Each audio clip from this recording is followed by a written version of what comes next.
अक्टूबर का महीना पूरी दुनिया में छाती के सरतान की आगाही का महीना जाना जाता है और हम मुख्तलिफ़ शोज़ हॉट एफ एम 105 पे करें ताकि जितना जल्दी आप इस मर्ज़ को जान सकें वो ज़्यादा बेहतर है। ब्रेस्ट कैंसर ये एक ऐसा मर्ज़ है जो दुनिया भर में ख़वातीन और इनके फैमिलीज़ में बहुत ज़्यादा असरअंदाज होता है, लेकिन अगर इसकी बर वक्त तशख़ीस और आगाही हो जाए तो इसके असरात को कम करने में बहुत ज़्यादा मददगार साबित हो सकता है। रिसर्च के मुताबिक अगर मैं बात करूं तो पूरी दुनिया में हर 8 या 9 में से हर एक औरत को ब्रेस्ट कैंसर होने का रिस्क हो सकता है। इस वक्त पाकिस्तान की बात की जाए तो 90,000 से ज़्यादा केसेस हर साल पाकिस्तान में देखे जाते हैं और जल्दी तशख़ीस ना होने की वजह से तकरीबन 40,000 अमवात भी इसमें होती हैं। क्या करें, किस तरह इसकी स्क्रीनिंग पे काम करें और किन लोगों को अपना मुआयना ख़ुद करना चाहिए, कैसे करना चाहिए, इस पे डिटेल में बात करेंगे। सामीन, इस अहम टॉपिक के ऊपर बात करने के लिए आज हमारे साथ डॉक्टर ज़ियाउद्दीन हॉस्पिटल से डॉक्टर शिज़ा इम्तियाज़ मौजूद हैं। She is assistant professor and consultant radiologist. इनसे आप बात करेंगे कि अर्ली डिटेक्शन कितनी इंपॉर्टेंट है और इसमें जो इमेजिंग है या इसमें जो स्कैन्स होते हैं उसकी क्या अहमियत है। जी अस्सलाम वालेकुम डॉक्टर शिज़ा, कैसी हैं आप? वालेकुम अस्सलाम अंबर, आप कैसी हैं? मैं अल्हम्दुलिल्लाह ठीक हूँ। बिल्कुल, thank you so much doctor Shiza आज के शो में आने के लिए और बहुत ही एक अहम टॉपिक पर आपने अपना वक्त निकाला आगाही के लिए। मैं चाहूँगी कि हम इमेजिंग और इससे पहले हम ये बात करें कि ये ब्रेस्ट कैंसर क्या है और इस महीने को ही हम क्यों पिंक मंथ भी कहते हैं। देखें, ब्रेस्ट कैंसर जो है वो जैसे जिस्म में किसी भी जगह का कैंसर होता है, उसमें ऐसा होता है कि हमारे जिस्म में जितने भी खुलिये होते हैं जिनको हम सेल्स कहते हैं, एक उनकी नॉर्मल ग्रोथ पैटर्न होता है कि वो ग्रो करते हैं और उनकी वेयर एंड टेयर फिनोमेना होता है। बट अगर उन सेल्स में कोई भी जेनेटिकली कोई चेंज आ जाए या उनकी जो वेयर एंड टेयर फिनोमेना है उसमें कोई चेंजेस आ जाएं और वो एबनॉर्मली ग्रो करना लगें, यानी कि एक ख़ास मकदार से ज़्यादा ग्रो करने लगें वो सेल्स, तो वो एक शक्ल देते हैं जिसको हम कहते हैं कैंसर। और कैंसर क्या होते हैं कि वो एबनॉर्मल सेल्स होते हैं जो आपके जिस्म के अंदर डेवलप हो जाते हैं बिकॉज ऑफ एनी रीज़न। ठीक है, तो उन कैंसर सेल्स की वजह से एक कैंसर बन जाता है जो कि आपके जिस्म के किसी भी हिस्से में किसी भी पार्ट को, किसी भी ऑर्गन को इन्वॉल्व कर सकता है। जैसे जिस्म के और हिस्सों का कैंसर होता है, इसी तरह ब्रेस्ट कैंसर भी होता है। और ब्रेस्ट कैंसर अवेयरनेस मंथ हमने एक स्पेसिफाई किया हुआ है मंथ। इसमें पूरी दुनिया में कैंपेन्स हो रही होती हैं और इसमें हम यही चाहते हैं कि हम आम लोग जो हैं जिनको इतनी नॉलेज नहीं है उन तक ये आगाही पहुंचा सकें कि वो किस तरह इस कैंसर को अर्ली डिटेक्ट कर सकें।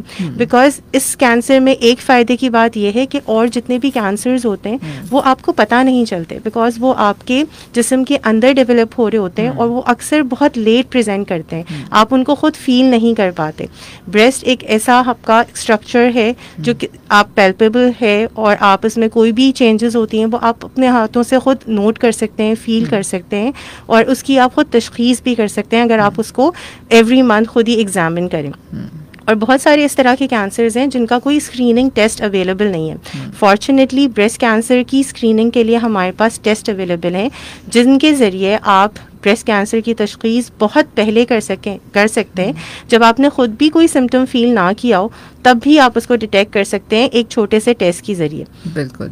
अच्छा, मुझे ये बताइए डॉक्टर शिज़ा कि आपने कहा जैसे हम ख़ुद भी एग्ज़ामिन कर सकते हैं, तो किन ख़वातीन को ख़ुद से एग्ज़ामिन करना चाहिए, कब करना चाहिए? कोई एक सर्टन एज है जिसमें हमें इस मर्ज़ के बारे में फ़िक्रमंद होने की ज़रूरत है? जी बिल्कुल। अच्छा, इसमें रिकमेंडेशंस ये हैं कि जो भी फ़ीमेल्स हैं अबव 30 ईयर्स, बल्कि अब तो हम बहुत ज़्यादा यंग फीमेल्स में भी जो है वो ब्रेस्ट कैंसर्स देख रहे हैं, तो उनको चाहिए कि वो एवरी मंथ कोई भी एक डे फिक्स कर लें।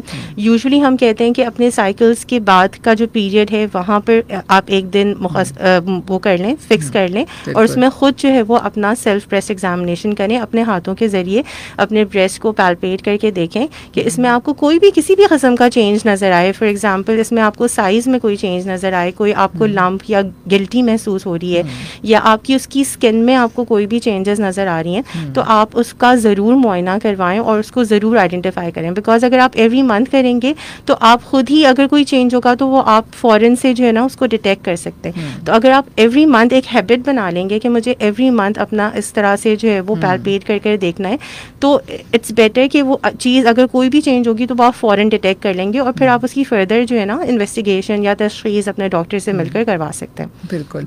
और आई थिंक अब तो यूट्यूब पे इसकी बहुत अच्छी वीडियोस ही मौजूद हैं। जी बिल्कुल। कि आपको इसको किस तरह क्या तरीके का जी आप किस तरह कर सकते हैं, इसको तीनों पोजीशंस में करना होता है। जो रिकमेंडेशन होती है कि आप खड़े होकर भी करें, शीशे के सामने लेट कर भी करें और आप बैठ कर भी करें, बिकॉज कुछ गुठलियाँ इस तरह होती हैं कि जो आपकी स्टैंडिंग पोजीशन में जब आप खड़े होते हैं तो वो ज़्यादा प्रोमिनेंट होती हैं, या कुछ गुठलियाँ ऐसी होती हैं जब आप लेटे हुए होते हैं तब वो ज़्यादा अच्छे से पैल्पेट हो जाती हैं। तो रिकमेंडेशन यही है कि आप तीनों पोजीशंस में करें और इसकी बहुत सारी वीडियोस यूट्यूब पे अवेलेबल हैं, आप उनको देखकर और ख़ुद भी कर सकते हैं। ये बहुत ही आसान है। अगर नहीं भी है तो आप अपनी हाथों की फिंगर्स से खुद ही उसको पैल्पेट कर दबा कर देख सकते हैं कि इसमें आपको कोई इस तरह का लंप या कोई गुठली महसूस तो नहीं हो रही। सही। तो क्या मर्दों के मतलब ख़वातीन के साथ साथ मर्दों के अंदर भी ये पाया जा सकता है और उसकी क्या परसेंटेज है अगर पूरी दुनिया में? जी बिल्कुल। अच्छा, मर्दों की हम बात नहीं करते यूजुअली, जब हम पिंकटोबर सेलिब्रेट करते हैं तो वो हम सिर्फ फीमेल्स की बात करते हैं, बट मर्दों में भी इसकी शरह है, लेकिन वो एज़ कम्पेयर टू फीमेल्स बहुत ही कम है। यानी कि 1000 में से किसी एक मर्द को हो सकता है, ठीक है। यूजुअली मर्दों में इस तरह की गुठलियाँ नहीं पाई जाती, लेकिन कहते हैं ये कि अगर किसी मेल को कोई गुठली या कोई भी इस तरह की चीज़ फील होती है अपने चेस्ट पे तो वो ज़रूर दिखाएं, बिकॉज उनमें ज़्यादा चांसेस होते हैं कि ये कैंसर की तरफ ज़्यादा हो। बिकॉज फीमेल्स में जो गुठलियाँ होती हैं वो 2 तरह की गुठलियाँ होती हैं। कुछ गुठलियाँ होती हैं जो कि बेज़रर होती हैं, जिनको हम अपनी टर्मिनोलॉजी में कहते हैं कि वो बिनाइन होती हैं, और कुछ होती हैं जो कि ट्यूमरस होती हैं, कैंसर वाली गुठलियाँ होती हैं।